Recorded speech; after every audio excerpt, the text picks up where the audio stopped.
Engineering entrepreneurship and IPRൻ്റെ module 1 ideation introduction to ideation innovation and എൻ്റർപ്രണർഷിപ്പിൻ്റെ ഫസ്റ്റത്തെ പാർട്ടായ ഐഡിയേഷൻ ആണ്. അത് ഐഡിയേഷൻ എന്ന് വെച്ചാൽ ideation refers to the process of developing and conveying perspective ideas to others, typically in a business setting. It describes the sequence of thought from original concept to implementation. Okay, അതായത് ideation എന്ന് വെച്ച് കഴിഞ്ഞാൽ ഒരു process of developing perspective. അതായത് നമ്മുടെ മനസ്സിൽ ഉദിച്ച ഒരു idea ഉണ്ടാവുമല്ലോ, ആ ഒരു ഐഡിയനെ ഒരു ബിസിനസ് സിറ്റിങ്ങിലൂടെ അതിനെ ഡെവലപ്പ് ചെയ്ത് ബാക്കിയുള്ളവരിലേക്ക് എത്തിക്കുന്ന ഒരു വലിയൊരു പ്രോസസ്സിനെ പറയുന്നതാണ് ideation. Okay, it describe sequence of thought. കുറേ കാലങ്ങളായുള്ള ചിന്ത, നമ്മളുടെ മനസ്സിൽ കയറിയ ചിന്ത, അതിൻ്റെ നമ്മുടെ ഒരു കൺസെപ്റ്റിൻ്റെ ഒറിജിനലാക്കാൻ, അതായത് ഇംപ്ലിമെൻറ്റ് ചെയ്യാനുള്ള ഒരു പ്രയത്നത്തിൻ്റെ തുടക്കം എന്ന് പറയേണ്ടത് ഐഡിയേഷനാണ്. Ideation can spring forth from past or present knowledge, external influence, opinions, convictions or principles. Ideation can be expressed in graphically, written or verbal terms. നമ്മുടെ ഐഡിയേഷൻ എന്ന് പറഞ്ഞു കഴിഞ്ഞാൽ കൺസെപ്റ്റിനെ ഇംപ്ലിമെൻറ്റ് ചെയ്യുന്ന ഒരു വലിയൊരു പ്രോസസ്സാണെന്ന് പറഞ്ഞല്ലോ. അതുപോലെ തന്നെ ideation is the process of forming ideas from concept to implementation. Okay, ideation is expressed graphically, written or verbal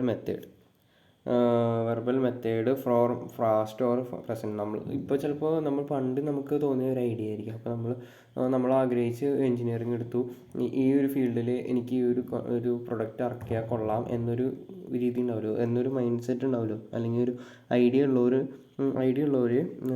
ചിലപ്പോൾ ഇപ്പോൾ ആ ഒരു ഫീൽഡിൽ ഇറങ്ങി, അതായത് ഇപ്പോൾ ഒരു ആപ്പ് ഡെവലപ്പ് ചെയ്യാനോ അങ്ങനെ നല്ല ആഗ്രഹമുള്ള ഒരു കമ്പ്യൂട്ടർ സയൻസോ അല്ലെങ്കിൽ ആപ്പ് ഡെവലപ്മെൻറ്റ് അങ്ങനത്തെ വല്ലതും പഠിക്കുക, അങ്ങനത്തെ എഞ്ചിനീയറിംഗ് കോഴ്സ് പഠിക്കുക. അപ്പോൾ നമ്മളുടെ പണ്ടത്തെ ഐഡിയയും പ്ലസ് നമ്മളിപ്പോൾ എഞ്ചിനീയറിംഗ് അതിന് വേണ്ടിയിട്ടാണ് പഠിക്കണേ, അങ്ങനെയുള്ളവർക്ക് പാസ്റ്റ് എന്നുള്ള ഒരു ഐഡിയ അല്ലെങ്കിൽ പുതിയൊരു ഐഡിയനെ, ഇപ്പോൾ പഠിച്ച ഒരു ഐഡിയനെ ഇംപ്ലിമെൻറ്റ് ചെയ്യുന്ന ഒരു കൺസെപ്റ്റ് തന്നെയാണ് ഐഡിയേഷൻ എന്ന് പറയാം.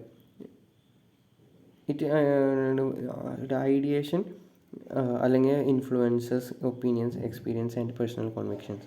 Okay, ideation is usually derived from brainstorming sections, online forms, seminar, survey, social media platform and team building exercise. Okay, ideation എന്ന് പറഞ്ഞു കഴിഞ്ഞാൽ ഒരേ വൈബുള്ള ആളുകൾ ഒരുമിച്ച് ഇരുന്ന് ഒരേ രീതിയിൽ ചിന്തിക്കുമ്പോൾ മാത്രമാണ് ഐഡിയാസ് നമ്മുടെ പല ഡോട്ടുകൾ കണക്ട് ചെയ്യുമ്പോൾ ഒരു വഴി കിട്ടുമെന്നൊക്കെ പറയും. നമ്മൾ പണ്ട് ബാലരമയിലും കളിക്കുടുക്കയിലൊക്കെ കളിച്ചിരുന്ന ഈ ഒരു മുയലിനെ വീട്ടിലേക്ക് എത്തിക്കുക, ആ ഒരു രീതിയിൽ എല്ലാവരും ഒരുപോലെ ചിന്തിക്കണം. അല്ലെങ്കിൽ ഒരു ഡോട്ട് കണക്ട് ചെയ്തിട്ട് നമ്മളൊരു ചിത്രമൊക്കെ വരയ്ക്കണ പോലത്തെ സെറ്റപ്പ്. ഓക്കെ, അപ്പോൾ നമ്മളിത് മെയിനായിട്ട് ഉണ്ടാവുന്ന സെമിനാർ, സർവേ, ഇതിലൊക്കെ സർവേ നടത്തി, പിന്നെ ഓൺലൈനായിട്ട് വെബിനാർ, അങ്ങനെയൊക്കെ ഇതിലൊക്കെ അറ്റൻഡ് ചെയ്യുമ്പോഴാണ് നമുക്ക് മനസ്സിലാവുക. Anyone from the organisation, from the CEO to an intern can partake in ideation process and contribute to the company. കമ്പനിയിൽ ആണെങ്കിൽ CEO മുതൽ, അതായത് ചീഫ് എക്സിക്യൂട്ടീവ് ഓഫീസർ മുതൽ ഇന്ത്യൻ, അതായത് നമ്മൾ ഈ എഞ്ചിനീയറിംഗ് കഴിയുമ്പോൾ അല്ലെങ്കിൽ ഡിഗ്രി കോഴ്സ് കഴിയുമ്പോൾ നമ്മൾ അവരുടെ പാർട്ട് ടൈമായിട്ട് ഇന്ത്യൻ ആയിട്ട് പ്രൊബേഷൻ അതിന് മുന്നേ നമ്മൾ അവിടെ ജോബ് ചെയ്യലും, അവരാണ് ഇന്ത്യൻ എന്ന് പറയാം. ഓക്കെ, അവർക്ക് വേണമെങ്കിൽ അവർ വരെ നമുക്ക് കമ്പനിയുടെ നല്ലതിന് വേണ്ടി അല്ലെങ്കിൽ നമുക്ക് കമ്പനിക്ക് ചേഞ്ച് കൊണ്ടുവരണം എന്ന രീതിയിൽ സംസാരിക്കാൻ പാർട്ടിസിപ്പേറ്റ് ചെയ്യാം. Okay, the most of the ideation process originates from trying to fix a problem. ഇതൊരു വലിയ ഇമ്പോർട്ടൻ്റ് ആയിട്ടാണ്. അതായത് ഐഡിയേഷൻ നമ്മളൊരു പ്രോബ്ലമാണ് സോൾവ് ചെയ്യാൻ നോക്കുകയാണ് മെയിൻ. ഓക്കെ, അപ്പോൾ ideation is commonly reverse engineer. Okay, നമ്മുടെ ഈ നിലവിലുള്ള സിസ്റ്റത്തിനെ ഒന്ന് തിരിച്ചാലോചിച്ച് എവിടെയോ ഒരു പോയിന്റ് മിസ്സിംഗ് ഉണ്ട്, അതിന് ഫിക്സ് ചെയ്യലാണ് മെയിനായിട്ട് ഐഡിയേഷൻ എന്ന് പറയാം. Okay, and styles of ideation include problem solution, derivative ideas and symbiotic ideas.